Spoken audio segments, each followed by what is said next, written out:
அனைவருக்கும் வணக்கம். என் பெயர் சா. எல்லைதன் தேவிதாஸ். நான் 11ஆம் வகுப்பு ஆ பிரிவில் படிக்கிறேன். நான் இன்று திருக்குறள் கவிதைகள் என்ற தலைப்பில் பேச வந்துள்ளேன். நான் இதற்காக தேர்ந்தெடுத்த திருக்குறள் தெய்வத்தான் ஆராதனும் முயற்சித்தன் மெய்வருத்த குறித்தரும். இப்பொழுது நான் உங்களுக்கு கதையை சொல்கிறேன். ஒரு அழகான காடு இருந்தது. அந்த காட்டில் நிறைய மரங்கள், செடிகள், கொடிகள் இருந்தன. அந்த எல்லா மரத்திலையும் ஒவ்வொரு ஜோடி பறவைகள் கூடு கட்டி சந்தோஷமாக வாழ்ந்து வந்தன. அப்பொழுது அந்த கூட்டில் பெண் பறவைகள் முட்டையிடுவதற்காக உட்கார்ந்து கொண்டிருந்த பொழுது ஆண் பறவைகள் வெளியே உணவெடுப்பதற்காக சென்றது. அந்த அழகான சூழ்நிலையாக இருந்த அந்த காடு திடீரென்று குழுக்கமாக மாறியது. மேலிருந்த அந்த மேகங்கள் திடீரென்று கருப்பாக மாறி கருப்பினங்களாக மாறியது. நிறைய காத்தடிக்க ஆரம்பித்து ஒரு புயல் சூறாவளி வரும் மாதிரி ஆயிடுச்சு. உடனே எல்லா பறவைகளும் வந்து அந்த நம்ம தப்பிக்கிறதுக்கான வழியை தேடலாம் அப்படின்னு சொல்லிட்டு நம்ம வந்து இந்த மரத்திலேயே இருக்கலாம், இல்லை ஒரு வேற இடத்துல தப்பிச்சு போயிடலாம் அப்படின்னு சொல்லிட்டு.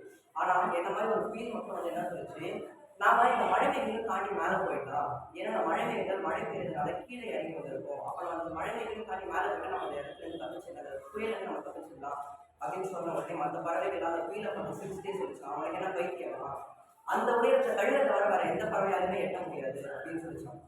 இந்த புயல் சொல்லிச்சான், நம்ம முயற்சி செஞ்சு பார்க்கலாமே, முயற்சி செஞ்சு நம்ம மேலே போய் நம்ம தப்பிச்சிருக்காங்க, நம்மளோட சாப்பிட்டு நம்ம தப்பிச்சிருக்காங்க அப்படின்னு சொன்ன உடனே அந்த பறவைகள் சொல்லிச்சான், நாங்கள் உன் கூட வந்து இறந்து போகிறத விட நாங்கள் இங்கேயே இருக்கிறோம், நீ வேணா போ, நீ போய் பாதி வீட்டில் கீழே விட போகிறத நாங்கள் பார்த்து தான் இருக்கோம் அப்படின்னு சொன்னாங்க. இந்த புயலை நீங்கள் வீணா போகணும்னு சொல்லிட்டு தன்னோட பயணத்தை தொடர ஆரம்பிச்சான். உடனே இந்த புயல் என்ன பண்ணுச்சா, தன்னோட முழு பழத்தையும் போட்டு மேலே மேலே பறக்க ஆரம்பிச்சு. அது மேலே போகும்போது தன்னோட முகத்துல நேராக அதை எது சாடல் அடிக்கலாம், அது சாடல் அடிக்கும்போது நம்ம முகத்துல அடிப்படலாம். அதோட காற்று ஒரு பக்கமாக அதை தள்ளுதான். அப்போ அதோட ரெட்டைகள் உடையிற நிலைமை பார்க்கலாம்.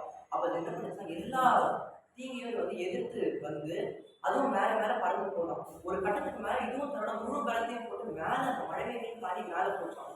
மேலே போய் பார்த்த அந்த பறவைக்கு பயங்கரமான ஒரு ஆச்சரியம். ஏன்னா மேலே ஒரு சொட்டு மழை இல்லை, ஒரே ஒரு காற்று இல்லை. அது மேலே வந்து போனதுக்கு நல்லா சந்தோஷமா வட்டமிட்டு சுற்றிட்டு திரும்ப கீழே இறங்கி வந்து பார்க்கும்பொழுது கீழே இருந்த பறவைகள் எல்லாமே இறந்து போச்சான். ஏன்னா எல்லா மரங்களும் அந்த புயலில் மாட்டிட்டு கீழே சாஞ்சிட்டு எல்லா பறவைகளும் இறந்துச்சான். அப்போ அந்த புயல் யோசிச்சான், நம்ம அப்படியே சொல்றதை கேட்டு எனக்கு பறவைகள் நம்ம கூட வந்துருச்சான், இதுக்கு அதுவும் நம்ம கூட உயிரோடு இருக்குமே. இதே போல தான் நம்ம வாழ்க்கையில் நம்ம என்ன பண்ணுறோம், நம்மளுக்கு ஒரு தீங்கு வச்சுக்கலாம், அந்த டைமில் நம்ம தப்பிக்கிறதுக்கு மட்டும் தான் வழியே தெரியும். ஆனால் நம்ம என்ன பண்ணுறது, புயல் மாதிரி அந்த அந்த பிரச்சனைக்கு நம்ம வந்து ஒரேடியாக அந்த பிரச்சனைக்கு நம்ம தூரம் போயிடணும். இந்த கதையோட பொருள் நம்மளுக்கு என்ன தெரியுதுன்னா, திருக்குறள் சொல்ற மாதிரி தெய்வத்தான் ஆகாது தெரியும். அந்த பறவை இந்த அளவு வரைக்கும் தான் பறக்கணும்ட்டு கடவுளே அதுக்கு வந்து ஒரு அளவை நியமிச்சு வச்சிருக்காரு. ஆனால் அந்த பறவை தன்னோட முயற்சி செஞ்சு தன்னோட உடம்பை வருத்தி கொண்டு அதை என்ன பண்ணிச்சு, அது மேலே மேலே போய் தன்னோட முயற்சியை செஞ்சதுனால அது வந்து ஒரு பலன் கிடைச்சு. இதே போல நம்ம வாழ்க்கையில் நம்ம நிறைய முயற்சிகளை செஞ்சு நம்ம வந்து நிறைய பலன் அடைப்போம் நான் நம்புகிறேன்.